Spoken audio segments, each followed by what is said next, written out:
My name is Max Gagliardi, and you're listening to the Talk Energy podcast. If you're watching this video, take a moment and hit the subscribe button on YouTube. Help me out. Or you can follow me on your favorite podcast app, leave a review, help the cause. This episode's guest is Dylan Morton. Dylan's a graduate student at my alma mater, Oklahoma State University. And Dylan's also a longtime fan of the podcast and somebody that has been liking, sharing, and engaging with my content since the very beginning when I started putting it out. And I just want to say, Dylan, thank you.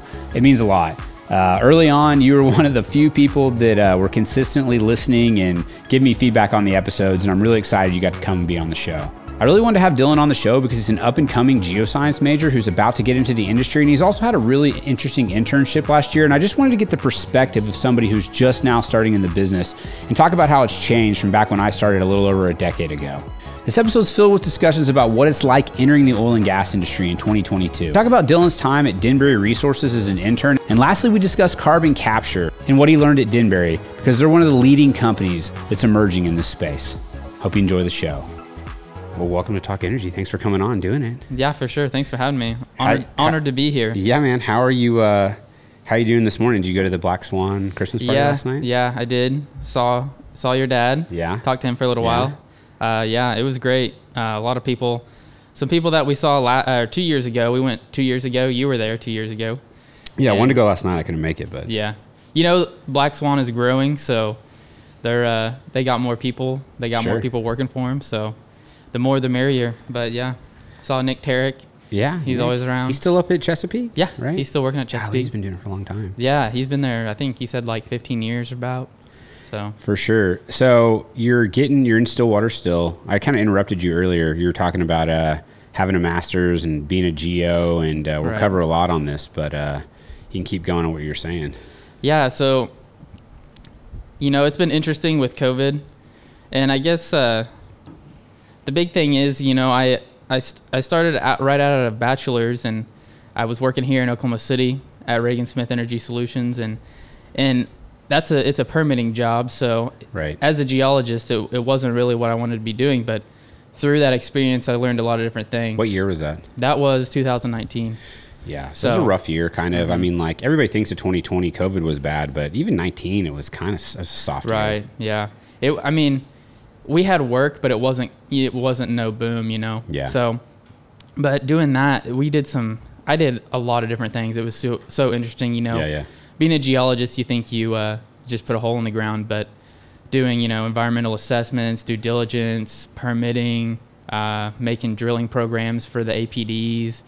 And something crazy that I did was, as a geologist, I had experience with like geophysics, and I was actually doing some ground penetrating radar surveys to locate unmarked Indian burials. Wow. Yeah. For the Cheyenne Arapaho tribe. There you go. And it's like just craziness because you don't think that you'd be doing that. So you're trying to delineate it from like surface development, stuff like that, because they want to preserve that history. Yeah. So let's take a couple steps back because I grew up, my dad's a geologist. I've been around it. He, known about, he went to OSU. He didn't get his geology from there, but I just kind of know about the programs and the people that go to the masters. I have a lot of friends who are geologists. What kind of drew you to the field initially? You know, I started out in geology and I didn't know what I wanted to do. And after taking some oil and gas classes, I fell in love with the idea of, you know, searching for something that we use on a daily basis. So, and that's what really made me fall in love. And then I fell in love with, I think, really what I liked at first was geophysics. Yeah. Because I liked the physical, relating the physical to the science, stuff like that. And of course, you know, being able to find something that's sought after, that I think that's what really drew me in. Right. So it's like what I've always noticed is that it seems to be, it's technical, but it's also fairly like abstract. Yeah. Almost. So it's kind of like, and my dad's talked about it before, where he says that some people will just kind of get it when it comes to mapping, when it comes to looking at the way that, you know, basically visualizing what's happening underground. And there's other really smart people. And he said that they're just like, it just can't click for them because there's almost like from the outside looking in, like an artistic level of, you almost have to have a creativity to understand geology. Very much so. It's very artistic, very creative, and it's you know, something that I've learned is basically all of geology can be left up to interpretation based on whoever's doing the interpretation. Right. So, and I think that's something that makes it fun as well, right? Yeah. The art aspect and being able to put your own interpretation on things. Sure. So you got the undergrad, right? You was it at OSU? Yes, correct. Okay. OSU as well. And then, yeah, like I said, I went to work at Reagan Smith. Right. Had an internship my last semester, and then went on full time in 2019. So I actually had, as geologists, we have field camp. So I went and did field camp. Yeah, where was your field camp? Canyon City, Colorado is the normal OSU field camp. Okay. So it's crazy. A lot of different schools come to OSU's field camp because not all schools have field camp. So we'd have people from New York, Michigan, New Jersey, like people all over the country come. But it's super fun, super great experience. How many people were there like when you're at the camp? I would say probably around 50 to 60. That's gotta be pretty fun. Yeah, it is fun. How long is it? Couple months? It's like 8 weeks. 8 weeks? Yeah. So after that, go ahead. Went and worked. So yeah. So you didn't go right into getting the master's, you went and worked after that? Correct. Yeah, I went and worked for about 1.5 years. And then, like I said, I was doing all kinds of crazy things, woodpecker surveys in the middle of forest where people wanted to drill wells, and looking for unmarked burial graves, and then did like a lot of APDs, drilling programs for a company working in the powder. But yeah, so then 2020 hit, and we all know what happened. Yeah. What happened then? So made it through a couple round of layoffs, and then finally got furloughed in May of 2020. Yeah. Sure. So that was like the catalyst, basically, to say, hey, look, I'm going to go back and get my master's. Basically, yeah. I had been in talks with Dr. Puckett, which is one of the faculty members at OSU, and he does oil and gas, conventional and unconventional reservoir characterization, a lot of work with the Woodford, stuff like that. So I had been talking to him, and he told me, we have a sponsor who sponsors students to work in the Anadarko Basin. Yeah. Or I think technically it's Northwest Oklahoma. So if you are a graduate from Oklahoma, if you went to high school in Oklahoma, that is, and you will work in Northwest Oklahoma, he will fund you. Yeah. So basically you get paid to go to school. That's awesome. So I was like, I can't pass that up. Sure. I want to do oil and gas, have to have my master's. So yeah.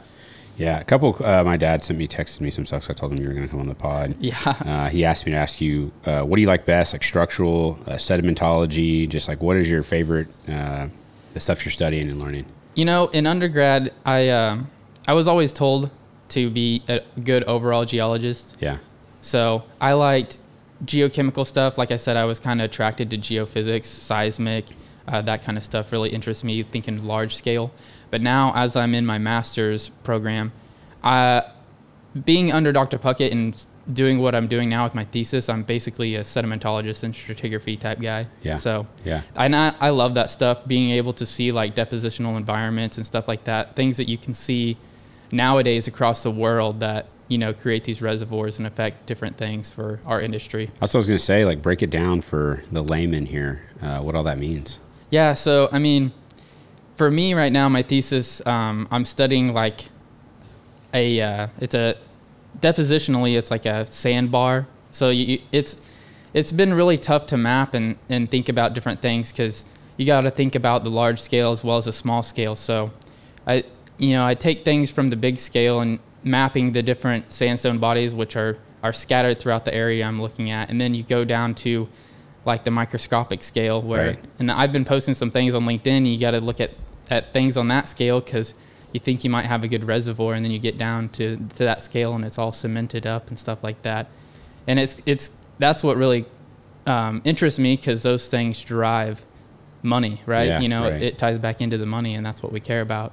Sure. So taking a step back from that, just history of like people that, when you think about the Anadarko Basin, talk about where that is. We know where it's at. Talk about the history of this part of the world. What did it used to look like? How many years ago are we talking about? Put it into, blow some people's minds here about the type of time scale that we're talking about. Yeah, so like, 300 million years ago, it was all underwater. So you got to think about that, and you got to think about how sea level changes.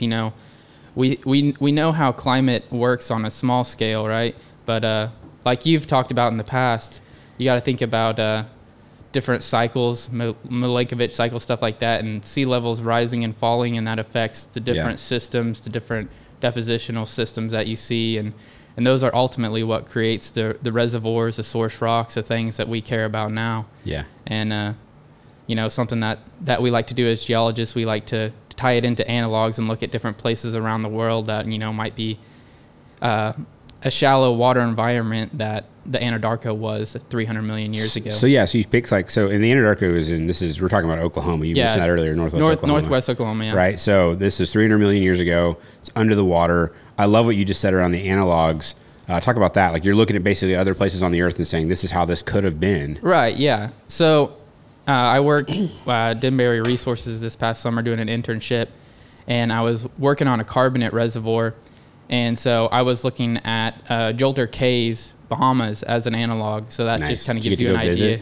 No, I wish I did. I didn't even go to where the basin I was working in. I wish I could have visited there, which is up north. But a lot of maps, I guess. Yeah, a lot of maps. Logs. A lot of maps, you know. But yeah, so that's really interesting. And I know a lot of people, Dr. Grammer at OSU, he's a geology professor. Yeah. He loves the Bahamas. He always takes trips there with his students because his workshop, what he works on is carbonates. So they'll go to the Bahamas. Nice. Which is a nice, you know, fun trip. Yeah, and I'm sure it's just the geology. Right. To go up there, go down there. They'll go look at the different depositional systems that are taking place now and relate those back, you know, 300, 400 million years ago. Yeah. And see what they can pick apart from it. So the macro, that's what you're looking at. And then when you get to these micro and trying to figure out, and you talked about making the money, how is that, what are you doing there? What tools are you using? So as far as like something that I did this past summer at Denbury is I did a hydrocarbon and CO2 flood potential of the formation I was looking at. So basically how I tied it to money is, you know, making petrophysical maps. Sure. Identifying the pore space within the rock and identifying the saturation, things like that, and then mapping it out throughout the field. And then, you know, you have a certain amount of reserves in place, which ties back to your money. Sure. So that was really fun and a very interesting project. Real world work, which, you know, is something that you learn the most from. Yeah. So you're in your second year. This is coming up on your last semester? Yeah, I should be done in May. And your thesis, how's that going? It's going good. So I just presented my proposal a couple weeks ago, which that is basically you go in front of your school and you present what you plan to do in terms of your research. So, and you go before your committee as well after the presentation for the school, and they like grill you, you know, ask you questions. Sure. And make sure you're on the right track. It's good experience though, getting up and presenting and doing that. No, definitely. I mean, the thing is, since I started master's school, it's all been, we could do our thesis proposals and defenses on Zoom. So it's not like it used to be where you get in front of an actual audience.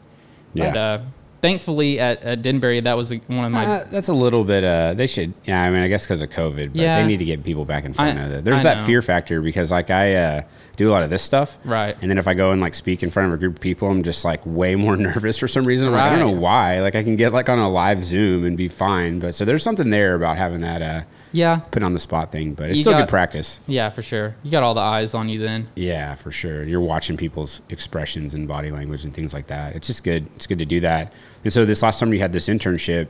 You mentioned a few of the things, but talk a little bit more about that. Yeah, what I was just going to mention on the presentation part is, you know, at the end of it, I had to do a presentation in front of the CEO and like up in the boardroom in front of everyone in the company plus people on Zoom. So that was like... I don't know. I feel like definitely presenting in front of people, that's something that you get better at as you, the more you do it, obviously. But it's a muscle. It's a muscle. Definitely. So I'm glad that I had that experience and hopefully continue to gain that experience, you know, when I get a job and have to do it every week or whatever. But yeah, so Denbury, that was a great experience this past summer. They're in Plano, Texas. Yeah. Yeah, like I said, I did a CO2 flood potential and hydrocarbon potential of a specific formation in the Wind River Basin. So made all the maps, you know, went through and picked like 15 tops on like 150 wells, started out, did research over the formation, and then started creating my maps, you know, which like I alluded to, tied back to the money. So a lot of well log work, obviously, and then making the maps was a super good experience for me and for my future learning all that stuff. I did risk analysis, stuff like that, leading up to the project. And yeah, it was a great experience, you know, because you have people right at your fingertips that are willing to teach you.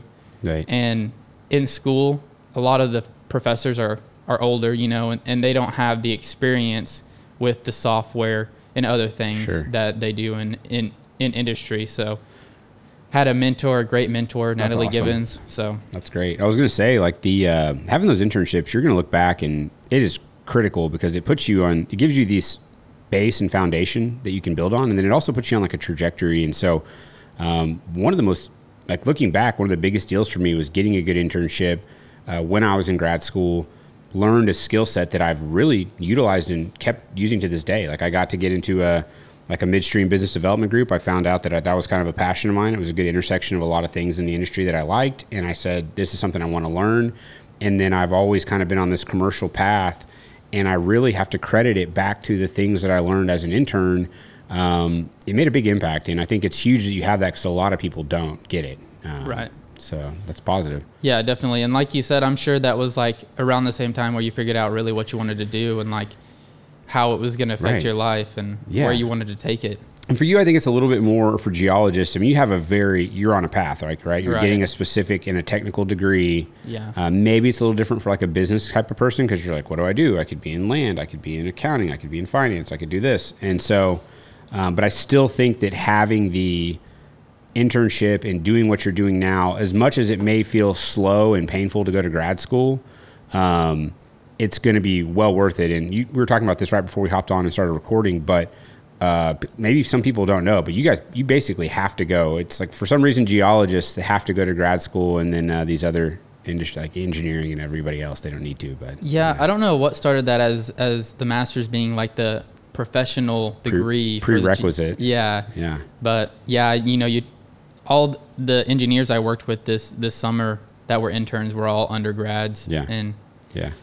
yeah, It's whatever. You're putting in the reps, man. It'll pay off and it'll be good. Yeah. What about OSU? How's it been? I mean, so you went undergrad, now grad school. I did the same thing, which a lot of people look at me weird. Like, why did you go back? And I was just like, hey, look, number one, I loved it. Number two, my circumstances were, so it was, you had COVID right when you graduated. Right when I graduated, it was like the Great Recession. It was like 2009. So it was like everything, you know, they like canceled the career fair. Like, there was nobody there. That's insane. It was nuts. So for me, it made sense to intern and then work and then go back.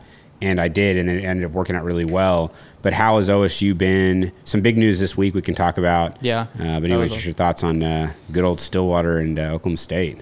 You know, Stillwater, Stillwater as a town hasn't really changed, but there's some cool things coming up. I think Kicker and some other companies are, I don't know if you've seen that. They're talking about redoing Washington Street. Anyways. I know Kicker's a big company that's been there for a long time. I don't know if people know that, but yeah, I didn't hear about the Washington Street thing. Yeah. That's cool. Like the strip, so they're going to redo the strip, basically? I think so. I might be wrong on what Sweet. road they're doing, but they're doing something huge, and Kicker is kind of heading it up. Yeah. But yeah, it's been interesting with COVID.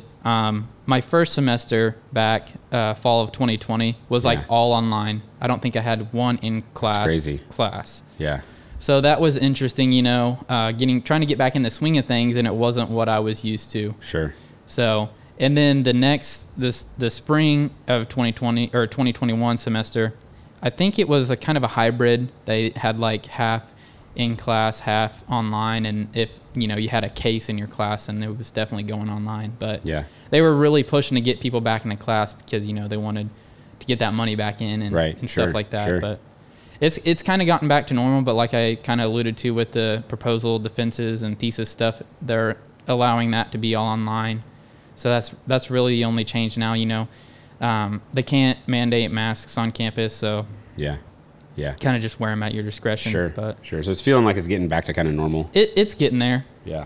What about just like for people that I don't know if anyone will see this, that you'll probably share this, and some younger people will hear it, but people that are either thinking about going to OSU for geology, or just kind of the pitch on why you've enjoyed it. If someone who's maybe at that intersection where if someone were to watch this who's a senior in high school, like what would you tell them? OSU has a lot of good tools, and they have, in terms of geology, there's a lot of different disciplines. You have environmental, hydro, oil and gas, obviously, structure and tectonics, which usually leads into academia and stuff like that. So there's really a lot of options for for students that want to get into geology. And, you know, it's kind of become a thing where they've talked about it at our school, and geology, undergrad geologists are kind of dropping off, and that's not good because you could potentially start losing geology schools. Sure. So, you know, I love geology, and I think a lot of students and people in general can relate to it. You know, you can see it in the physical world every day. But there's a lot of options at OSU and a lot of ways that you can pursue geology. So I fell in love with it because I was in marketing, and marketing wasn't really piquing my interest at the time. Sure. And then I took a geology class and just fell in love with the fact that, you know, I could see geology every day, and I enjoy science as well. Right. So it's a curious, I think it's more of like somebody who's interested in curiosity and learning in the world around them, the natural world. And like you said, you can see it everywhere. So even the limited amount of geology stuff that I know, just from my dad as a kid being like, hey, look at this, look at that. Even as an adult, I still will drive through the Arbuckles or something and look at where they've cut through at the road and see things, and like it'll remind me of something my dad said, or look at something that I see in nature and it'll remind me of something that he told me. And so it's really something that it's a profession where you're around it all the time. And if you know what to look for, even looking down at your feet and seeing the gravel on the ground or whatever it may be, you can say, you know something about the earth. Right. And that's interesting to me. Other professions obviously have the ways they touch things, right? Business, et cetera. But I just always felt like it was something that's a profession where can drive a lot of people that are very curious and have that curiosity. Definitely. Pretty interesting. Yeah. And I mean, if you enjoy science, yeah, for sure. I was never a science person or a math person in high school. You know, in high school, you don't know what you want to do with your life. Yeah. But I was never good at math, never good at science. And then here I am, you know, as a geologist, and in undergrad, you have to take up to Calc 2 and stuff for geology. So I really endured the math to do what I want to do. But yeah, it's well worth it. I never use math on a daily basis. Well, you know, Calc 2, stuff like that. But yeah. What about this deal with the Harold Hamm? And I know that they've repurposed the, what was it? It was Schlumberger, and then it was, or who was it first? It was, who was it just recently? Was it Schlumberger that owned that center? Or no, it was Baker Hughes. Baker Hughes, sorry. Yeah. I don't know why. Taylor Shin will probably kill me, but yeah, Baker Hughes. I'm sorry, I've forgotten who had the center. And then now they're repurposing it, and OSU has purchased it, and Harold Hamm has come in and been very generous. Well, I don't know a lot about it other than I just read the headline. Do you know anything about what it's going to be? I don't know a lot about it either. You know, I tried to tune in to like the last part of the ceremony that they had, but yeah. I don't know a ton about it. Well, I know that it's energy focused, and one beef that I had with OSU is that, you know, OU has the petroleum engineering, degree, and they've seemed to have more stuff focused on energy. And I felt like at OSU there was a limited amount of things that you could go, paths that you could go through. And so I'd be curious to see with this new center what it's going to actually open up for people, if there's anything really new, or if it's just going to be a new place for people to take class. But I'm glad they're investing in it. I think Harold's the man doing that. I mean, we lost Boone, rest in peace, and he was obviously huge for the school. And to see other kind of local guys step up and put money in, and I have a special place in my heart in Stillwater and OSU. Football team did pretty good this year. It was fun to watch. So I'm always going to be rooting for that stuff, and hope it can pull young people in, because we need them. Yeah, exactly. I agree. And kind of like what I said about geology, you know, I don't want to see the geology school go to waste or be dismissed because people don't want to be in geology. And there are a lot of opportunities, not only in oil and gas, but, you know, and I'm curious to see what they do with it as well. I know they were talking about there being like a museum in there, and I have no idea what else they're going to do with it, but hopefully they, you know, make it a place where students can learn something. Right? Yeah. It's got to be a positive for the students. Definitely. So pivoting to kind of like the overall theme, and this whole thing is talking about someone who's a young person who's getting into this, and when I by this, I mean the energy industry, and specifically oil and gas. It's a weird time to be getting into oil and gas. All funny memes and stuff that I post aside, the world is very fairly negative on oil and gas. The people that are in the know that we're like winning right now because we're making cheap energy. Right. We're doing all these great things for our country compared to what's happening around the world. The lack of investments partly driving some of this, but we've done a lot of great things. What does it feel like as a young person? Is it really not that weird for you because you're in Oklahoma? So it's like or is there like a stigma around? Like, just give me your thoughts about somebody who's young, starting a career, and just the overall feeling of going into this industry versus what some other people your age may think of it. You know, Something that I really like about your podcast is you do a really good job about educating people about our industry. And I feel like that's, obviously something that we haven't done a good job of in the past. And it's something that needs to be done. You had Scott Tinker on, you've had Alex on, you've had a lot of great people on, and you guys are all great advocates. And yeah, being from Oklahoma, being from Northwest Oklahoma, small oil field town, sure. I'm kind of biased, right? And now, trying to get into the industry obviously, but a lot of people just have this negative connotation, but they don't understand why, or they don't understand, like you said, bringing in foreign barrels, what does that do? You're outsourcing to people that don't have as clean of environments, don't have as good of work standards, stuff like that, and people don't understand that. Right. They just see that we're producing oil and gas here, and they think that we don't care about the environment. And being in that permitting job really showed me that there's a lot of regulations, a lot of permitting stuff that we do to protect the environment and everything else, wildlife. So a lot of people don't understand that, and I do.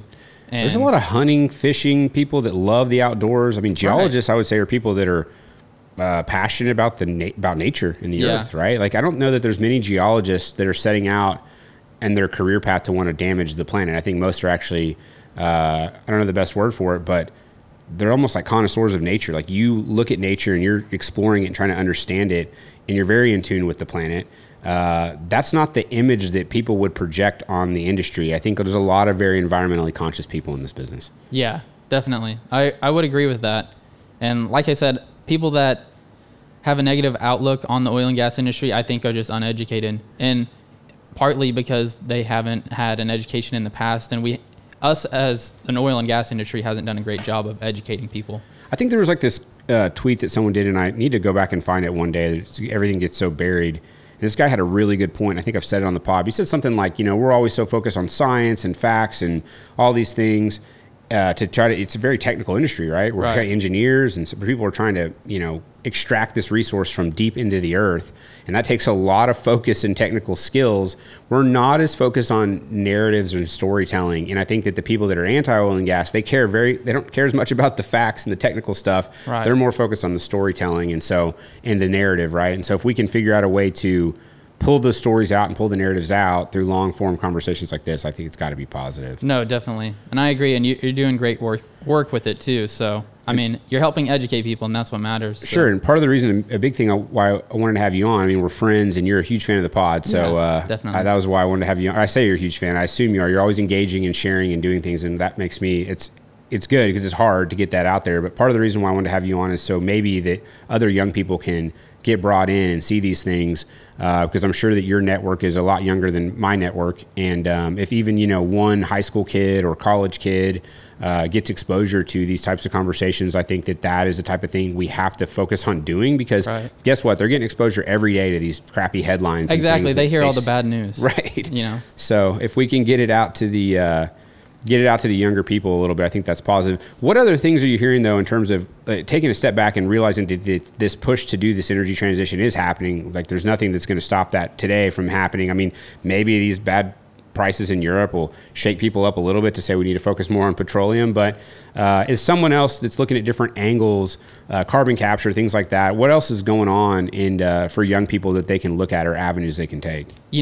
Something that's big at OSU that has become big here recently is CCS and CCUS, which is becoming big everywhere. Right. And other than that, right now I can't really think of anything else, but that is definitely what, as far as geologists are focusing on, right? I don't know what engineers are doing, but, CCS, CCUS is a huge thing. And I think it'll just keep getting bigger, especially with tax credits and stuff like that. And obviously something that, I kind of had a little hand in at Denbury this past summer. So I really enjoyed that. And being able to,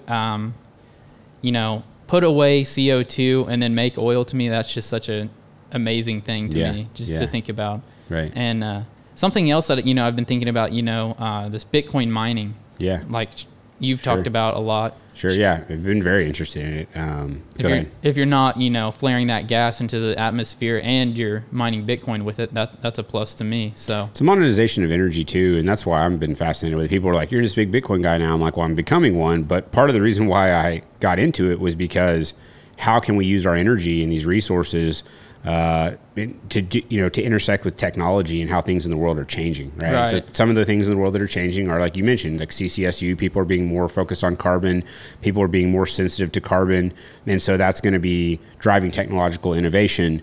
With what's happening in Bitcoin, people are seeing that there's a new way to do banking and money and all this stuff, which the part that was crazy to me is that, like, I had this moment where I'm like, wow, this is going to be very much related to energy. And that's when it was like, that's exciting. Cause like, I never thought that I would be doing like a tech company, which we've recently started up. And I'm kind of like, it was just a very exciting thing to say, I can use energy and we can do it we can use technology and push it forward in a way that I had never thought of. And so for young people, that's just another thing. It's like, I'm sure, we did a conference last week in hiking. I'm going to post it today. I'll probably stream it today. I recorded it. We did the Pickering Energy Partners. Okay. Then we did a down in Austin a couple days ago, recorded one on Bitcoin mining, and hiking and joked around. He said, well, if you're the two reasons why this is cool, or why, you may want to pay attention, he's like, number one, if you have young people in your life, like your kids, he's like, they're going to be very interested in this. He's like, I've found that my kids, like when I bring them this up, they're like very like, hey, that's interesting. And they listen because it's technology and it's cutting edge. The other thing you mentioned was as a joke, and he's like, but if you want to run away from the law, you can store all your money in Bitcoin and go. And he made like a joke about it. But his original point, like, young people, how do we connect?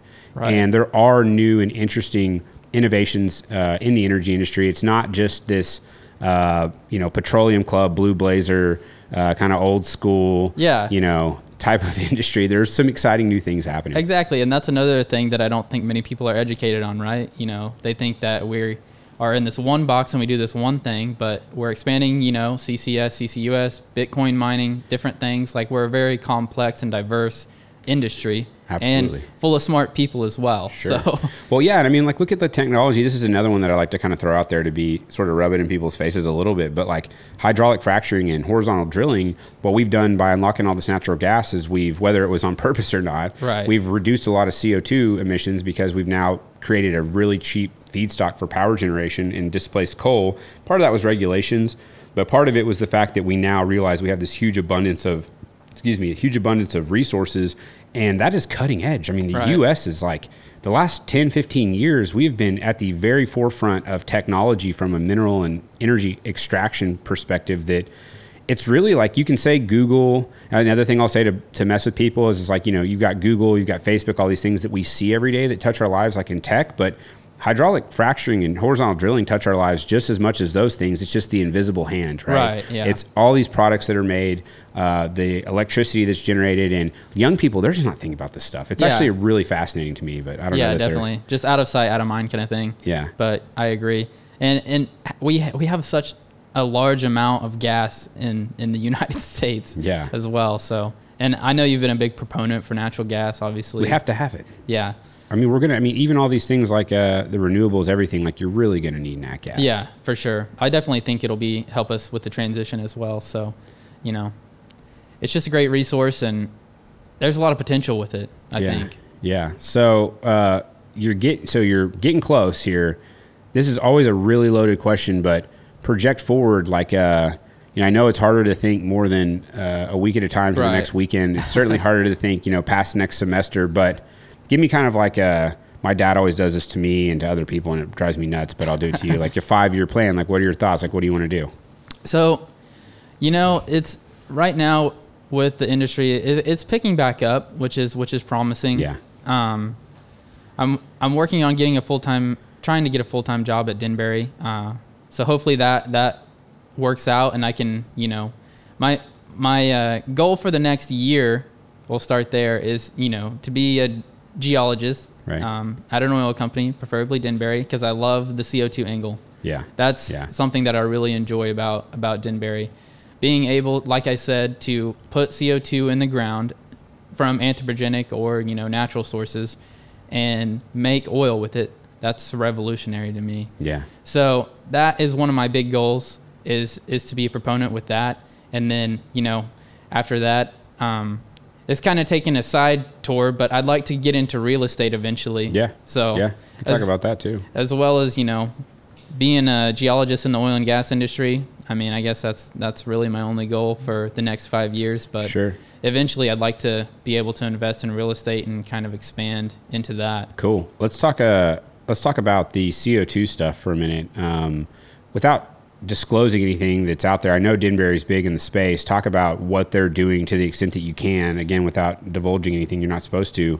And then talk about that technology, maybe just do a little deeper dive into why it's interesting, what the possibilities are for people that may not know. You're saying putting CO2 in the ground, getting oil out. There's people that are probably listening to this that don't know what you're talking about. Yeah, so Denbury is, they're kind of at the forefront of the CO2 thing because they have all the infrastructure. Not many companies out there have as much infrastructure as they do, right. And that's kind of why they're the big dogs, because you need that infrastructure if you want to play with CO2. Right. And so they have, they have a north business unit and a south business unit. So, up in the Rockies and down on the Gulf Coast, basically. And they are actually, they have a whole sector committed to CCS and CCUS now, which has become such a hush-hush and hot topic because everyone wants to get ahead of everyone. So I don't know too much about that, but they have people, working on that top in-house. Secret, top secret. Triple top secret stuff, but they're definitely working on it, and they're working on it every day. So, but as far as like the CO2 and how interesting it is in terms of a geologic standpoint, whenever you go into CO2 floods, this is like the tertiary or third stage of producing, these fields. So these fields have already been through a lot, and you have to understand what they've been through before you go in there with CO2. So there's a lot of history matching and stuff like that you got to do, and a lot of in-depth like reservoir or engineering work, stuff like that. And then you have to understand how CO2 plays with oil and gas, water, everything that you'll see in the formation, as well as the rock. So there's a lot of different aspects that you got to think of, and I think that's something that really interests me because I'm someone who likes to see something and understand how it works in great depth. And so understanding how that CO2 goes in there, plays with the oil and gas, and then comes back to the surface, and what happens through that process is very interesting to me. And then you have your production engineers and everyone else trying to understand or figure out, how the CO2 isn't going to corrode pipes and all this different stuff, or how you're going to even get it there and move it around. So it's a lot of, people working with other people, a lot of collaboration, a lot of understanding the physics of the rock and stuff like that. So I think that's something that really interests me because it's more complex, than just drilling a lateral, fracking it, and producing it. So there's that's also pretty complex. But we've gotten good at that though. We've gotten good at that, right? I mean, and this is like this new frontier, it is complex. I don't even know. Like you're talking about it going into the reservoir and how it interacts with the molecules and all these different things. And like I'm fairly ignorant to that stuff. I mean, it's pretty interesting to me. Yeah, I worked closely with the reservoir this past summer, and he was a PhD. And he's super smart, And I was working with a retrograde condensate reservoir, so even more complex. So we talk about the disciplines involved with this. It's crazy. It's like you mentioned in that last, you kind of went through it pretty quickly, but you mentioned like you need facilities guys, you need midstream, you need reservoir guys, you need geologists, you need all these different disciplines to be able to do CCSU. And then you think about the skill sets we have in oil and gas. It's clearly like clear as day. Like we have the skill sets to be able to tackle that. And then you look at the energy transition and a lot of dollars flooding into tech, a lot of dollars, you see a lot of like, this is just kind of anecdotal, but when I was doing Clubhouse for a while, getting on there and talking, it's kind of died off. We do more Twitter spaces now, but there's a lot of these like green or like climate rooms, and you're just not hearing a lot about, it's like batteries or solar, all these things. And if you really look at how we can if the goal is to materially lower CO2, I mean, switch to natural gas and look at CCSU, and you can not only, you can create the power that we need and create the baseload that we need, but you can have you can capture that CO2 and put it in the ground, and you're going to need oil and gas people to do that. So as much as like all these people are trying to get into the energy transition, you see a lot of people, young people saying, if they're interested in energy, they're kind of gravitating towards more of this tech stuff, which that all is going to be there. But part of me is like, a lot of this is probably going to be solved through people like yourself or people that are existing in the industry. And the green side needs to embrace oil and gas people because they could be the ones that actually drive the changes that need to happen here. Yeah, no, I completely agree. And something that you've touched on before is, how much earth do you have to move in order to make those batteries and to get those rare earth elements and stuff like that? You're emitting CO2 the entire time you're working on that big machinery and stuff like that. I agree. I think, CCUS, CCS is going to be at the forefront of the transition, as well as nat gas, because it's so clean. Right. Right. Well, and nat gas makes everything too. So that's my other pitch is like, you want to reduce CO2, but we also have to create the things that we need to have a modern society. Right. And so you can do both of those things. Right. And I'm selling my book, but it's natural gas, right? But you're going to need people like yourself, and you're going to need a whole lot of technical people to do it. It may not be the most popular answer, but I think it's the most pragmatic and the most realistic. I think so too. To get us to where we want to go. Yeah. Trying to think what else in terms of questions around that side of it on the series. It's an interesting. The reason why I want to bring that topic in is because I think that a lot of people are interested in it. My general take is that that's going to be really good for you to learn early in your career. I mean, I think that's going to set you up. It's got to be, right? No, yeah. Like I said, there's a lot of things that go into it. So it gets your brain thinking in a different, a different gear kind of way. What do you think about energy? We touched on this earlier, but just this whole thing around content and energy. You listen to this podcast, you listen to other ones. Do you think that this is? It feels like to me that we're behind. We're trying to catch up, but you're somebody who gets this, right? You get the content thing. Yeah, I feel like we are kind of behind. Like I said, we haven't. A part of it for me is I like seeing people get educated on our industry. Right. And another aspect is obviously me learning things. So that's a big reason why I listen to your podcast and other podcasts related to the industry. So it helps me, right? Because I learn new things. I learn new things every day listening to your podcast, and hopefully others do too. Sure. And I think that's important because, like I said, we haven't done a great job of educating people in the past, and maybe that's why we have such a negative connotation. I didn't have it. Like, this wasn't available for me. Exactly, yeah. You know what I mean? Like when I was early in my career, I was hungry for knowledge. What'd you do? You went and bought the non-technical guide to petroleum geology or whatever, and I had it sitting up on my desk, and it was covered in dust, and every once in a while I'd flip it open and I'd read through a few pages. And or you would go and you would try to have a sit-down meeting with somebody who's in the industry, and whatever you could glean over a lunch, you could maybe have them give you some advice. And you certainly weren't getting access to hearing CEOs having a conversation, hearing people that are entrepreneurs having a conversation. Like I didn't have access to get to any of that stuff. And so I don't know. It's hard for, I think, even me. I've seen it, obviously. I've seen the power in it, and that's why I'm doing this now. But I think maybe for the older generation, it may be hard for them because they may be kind of past this curiosity stage of their career and more into the they're just making the sausage and trying to be a professional. But I think for young people, it's got to be a resource that if young people aren't using podcasts and these other modern resources, then I think they're missing out on a lot that they could learn, I think. Exactly, I agree. And something, as we've learned, as the energy transition happens, we got to keep up with the rest of the world. And I kind of think that's what's kind of driving this as well, because we have to keep up and we have to keep educating people.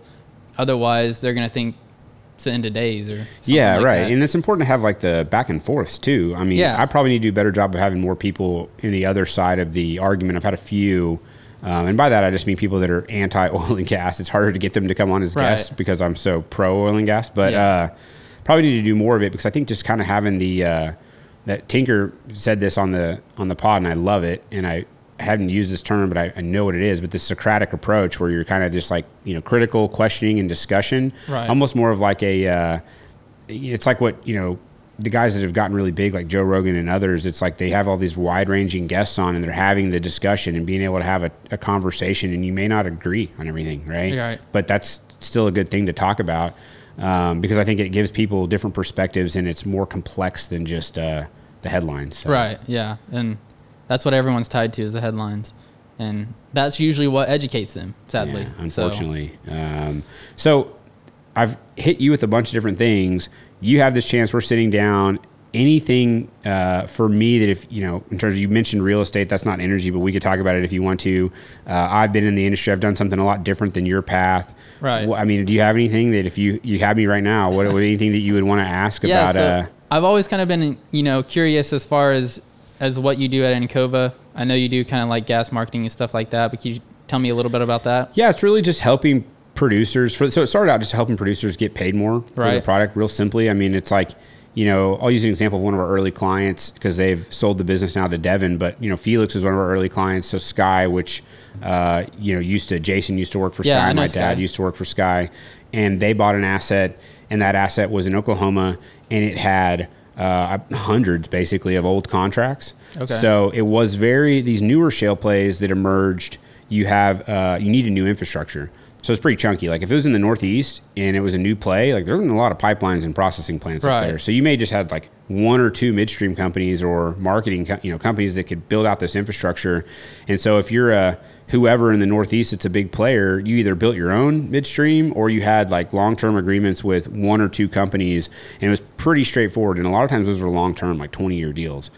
For a lot of the legacy basins, very fractionalized. So like when they bought that asset, there was hundreds of contracts. So for all these old wells going back to the 40s and 50s, may have had a gas contract, or it's primarily gas. I mean, oil, you truck it and it's more fluid. It kind of goes month to month or year to year. But for that place specifically, it was just it's a spaghetti bowl of pipe. There's a bunch of legacy infrastructure. You got a bunch of old contracts. And so there's just a lot of work to, number one, get your head wrapped around it. And then number two, make sure, am I optimizing the sale of my product? So we spend so much time in the industry doing reservoir geology work, extracting the product. And then I noticed this at Chesapeake, not to bash on them, but it was like so much focus on that stuff. And then it gets out of the ground and they're like, next spud. Right. It's like, well, wait a second. We got to actually, what do we do with this product? And so, and it's easy to gloss over because you look at a map, you see a bunch of pipelines. It's just like tied into a pipeline. But what you find is that there's a lot of inefficiencies, especially in these legacy basins. And so if you can save 5 cents or 10 cents by saying, hey, look, we got 10 contracts with you guys. This doesn't make any sense. Let's roll these together into one contract. Let's renegotiate it. Let's see if we can get a little bit better terms here. Figure out where the leverage points are. Early on, it was a lot of midstream contract work. We still do a lot of that today. And then another thing we do a lot of is like diligence and helping guys when they're buying assets figure out what they're getting into. Right. So you got a lot of times in these data rooms, and you may not have been around this. So a data room is like what they put all together when they go to sell something or to buy something. You get a package, right? And it's like a share file. Right. You log on and you have all this stuff.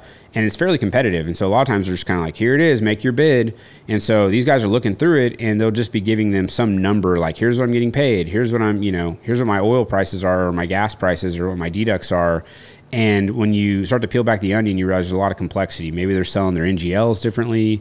Maybe they've got a deal to sell their NGLs one way. They've got their gas sold another way. Their oil is on pipe. Some of it's on truck. You've got basin differentials. Like think about last year, with or maybe this was this year, but the DAPL pipeline, maybe there's a pipeline that could get shut down because of regulatory reasons. Well, that could have a huge impact on your differentials for oil. Right. And so it's more complex than people think. And our company can come in and help you effectively analyze that and say, here are the risks, here are the opportunities. And here's how you should be thinking about this if you're buying this asset, or once you own the asset, here's how you should be thinking about optimizing it.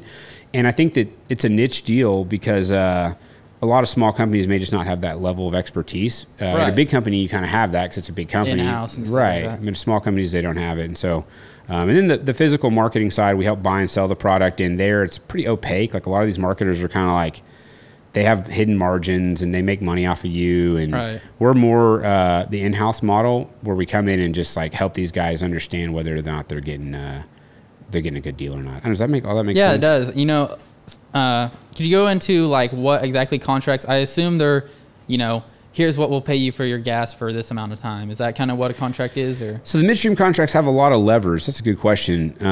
So when you gather gas, you've got, let's just talk about rich gas. Right. So you've got rich gas. Let's say it's 1,300 BTU gas. It's got 5 to 6 GPM gas. So you've got really more products than just gas. You've got methane, ethane, propane, butanes, heavies, hexane plus. And so you've got all these products.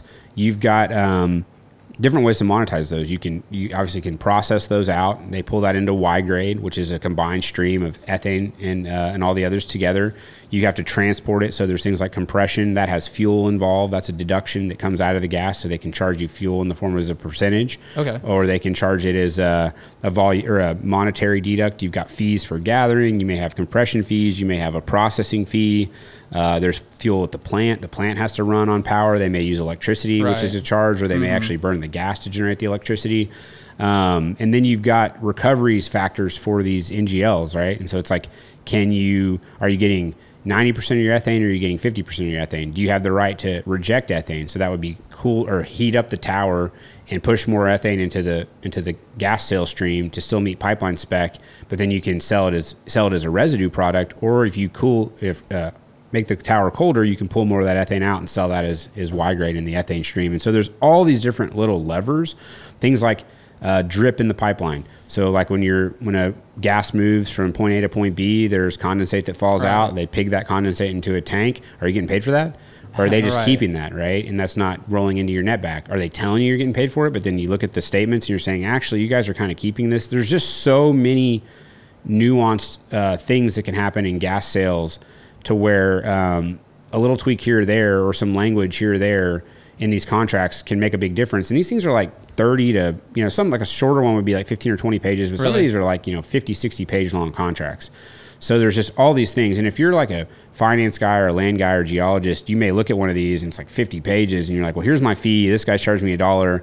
This guy's charged me $1.10 per MCF or per MMBTU. I'm going to pick the $1. But the guy charging you $1 is doing all these other things to you that you don't realize. And so you're actually making a worse deal. And that's oftentimes hard to tell. And sometimes it's not about what's in the contract, it's about what's not in the contract. Okay. So guys get caught up on reading, well, I read through it and it seems fine. It's like, but did they have this in there? Did they give you that? Did they give you this? It's like, well, it didn't say anything about those things. It's like, well, then you need to add that in there to make sure that you're covered, so you are getting your drip. Getting your maximum value out of your product. And so I think that the benefit of having a group like ours is that I'm good at reading these, but I'll never be as good as if 5 or 10 people look at it. So when our whole team looks at it, we've got guys like David Kerrigan, who's an absolute vet and pro, Mark Edge, and some of the Andy Anderson, some of the senior guys on the team that have been doing this for 30 years. There's some really young, talented people like Michael Matthews or Abby Horn who are great at what they do. And I think that the overall product of looking at it, when everybody has their eyes on it and we have a team look at these things, I think it really ends up being a good thing for the producers, because we're going to catch something. Right, yeah. And that's an easy sell, because if you can make some value for somebody, create some money for somebody, it's easy for them to hire you. Exactly, right? yeah. So. No, that's really cool. That's kind of the education I've gotten just now from hearing you talk about it. But in the past, you talk about it, you mentioned this and that, contract, something like that. High level. It's obviously I've never been exposed to any of that stuff, so just been kind of in the dark until now. Yeah. Well, I don't want to make it about me on this deal, but I just figured, question for you, because somebody who is early in their career has questions. Right. So as much as I can ask you about things, like at the same time, I just felt like there could be some benefit to you if you have any other things. But career-wise, what I don't know if there's anything else. I've probably got another 10 minutes if you want to. I don't know. Yeah, I don't know. Trying to think here. So is there anything like particular that really helped you launch into the industry, as far as, getting your foot in the door at Chesapeake or different, other mentors, places? Good mentors. Really? I think what you talked about, obviously my dad's a great mentor. I think going to this Black Swan thing was really smart for you. Yeah. Meeting people, it's critical. I think that what you need to think about is having connections and relationships, and having people that you're friends with and that you don't need anything from. You don't want to, the last thing you want to do is the first time you meet with somebody, ask them for something. They don't want to do that. Yeah. This is more of a networking thing than it is like a oil and gas thing, right? You want to have a relationship with someone. I have a rule. It's I don't want to ever ask somebody for something unless I've met with them and hung out with them or done something 3 times. You should, that's ideal, because at that point you have a relationship with somebody, and hopefully if you ever do have to ask for something, it's reciprocal. Hopefully you can help them out with something. And that's kind of how these networking things work. And so early in my career, I was fortunate to have a dad that's in the business, and that helped me a lot. It helped me get, I don't know that he really helped me get he did. He gave me some advice that got me my internship. He told me to go. I don't know if you've heard that story, but I went to the engineering career fair. He was like, go early. And I was like, why? And he's like, because the business one's tomorrow and the engineering one's first. And he goes, it's going to be the same recruiters at both ones. He's like, you should go to the engineering one. And I was like, Dad, that's embarrassing. I was like, I'm not going to go to that. And so it was embarrassing. I went to the engineering career fair and I was handing out my resume, and they're like, why are you here? And I was like, I was just getting a jump on my, the people that are coming tomorrow. And everybody was like, you're an idiot. Go away. Except for the one company that I talked to, and the recruiter was the same guy that was doing the business recruiting. He was like, I love it. He's like, you're hustling. He's like, you're getting here early. He's like, we have a dinner tonight. He's like, it's full. He's like, you should come to that dinner. And so I got invited to this dinner that it was that night. So had I gone the next day, I would have missed it. And all the business people were there because they had like already had these relationships. And so that's ended up what got me my internship. So I think it's getting good advice from people is huge. And just making the connections, and don't think about networking as something that I need to talk to this person because they can do something for me. Just be like, I need to talk to this person because they know a lot and they're in the industry and it's a good relationship to have. And then it's like a compounding interest thing. Like in, 1, 2, 5, 10 years, what you'll find is that is invaluable, having those connections. Yeah, definitely. And that's something that I've witnessed, just through the mentors that I've had and people that, you connect with and build a relationship with, and they can definitely, and obviously our industry is largely built around networking. So that's a huge thing. Yeah. And I try to put myself out there, and stay connected with people. LinkedIn's a great place to do it. It's good. Especially during COVID times. But 100%. You have to use the technology. Yeah. Try to go to the conferences and stuff like that, what I will tell you too, and you're doing it right now, and this is smart, is continue to leverage technology. Put a focus on it. Keep going on podcasts. Keep, my biggest thing that I regret doing is not having more of a social media presence. Even if you're just connecting with people your age and joking around with them on Twitter, doesn't seem like a big deal. It's like, oh, I'm just joking around with this guy on Twitter. We're tweeting back and forth. Like in 10 years, that guy may help you get a job somewhere. Right. He may be somebody when you go to Houston, you hit him up, and then you're grabbing drinks or dinner, and then something comes from that. I did not do it. I was always very focused on my immediate people that I knew. And when you're at a big company, you're focused on the people at your company. There's like politics involved and all these things. You're trying to position yourself and do a good job and work every day.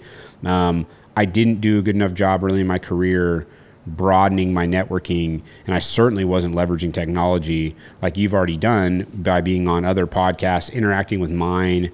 I mean, that is huge. I would continue to think of ways to either, whether that's just posting. I mean, it doesn't seem like a lot, but it's important, man. Right. It really is. Utilize technology. Definitely. So, I appreciate you making the time to come on, and I think that what you've done for helping me out by sharing and liking the pod has been really huge. It's tough, and when you have just somebody giving you some feedback, it means a lot. So I appreciated it, and I wanted you to come on because it's just something that it's been a step out for me, and I think very early on you've been very engaged, and that's helped me out, man. No, I agree, and like I said, you've been helping me too, because anything I can learn about the industry, get a leg up on people. Geology is very competitive, and anything I can learn outside of geology, stuff like you do, marketing, oil and gas marketing, stuff like that, and as well as anything else that your people that you have on can talk about. Sure. And plus, I just feel like you need the publicity, because a lot of people don't know what we do. And and you need the publicity for yourself. That's why this tech thing is no one's going to be Dylan's champion but Dylan, right? Exactly. You have to take the initiative to say, so it's back to these things you're going to learn, and you're going to, and don't feel bad about self-promoting. That was another thing, is I was always really like, oh, this is just self-promoting. And it's like, no one else is going to promote you.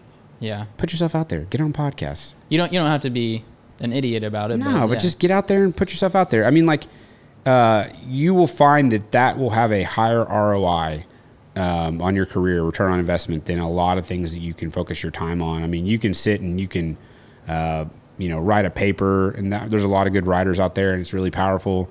You can sit and you can go to conferences, and that can be really powerful. I've always felt that positive things have come back to me when I've gone out. You can go to lunches or dinners or join associations, but never quit leveraging tech. You should always, that's something it's a mistake that I made. Should have been doing this for a lot. I should have been doing this a lot earlier. Right. And I'm not saying you have to create content, but you should think about ways to, content creation could be little things, just posts. Right. Just putting yourself out there. Putting yourself out there.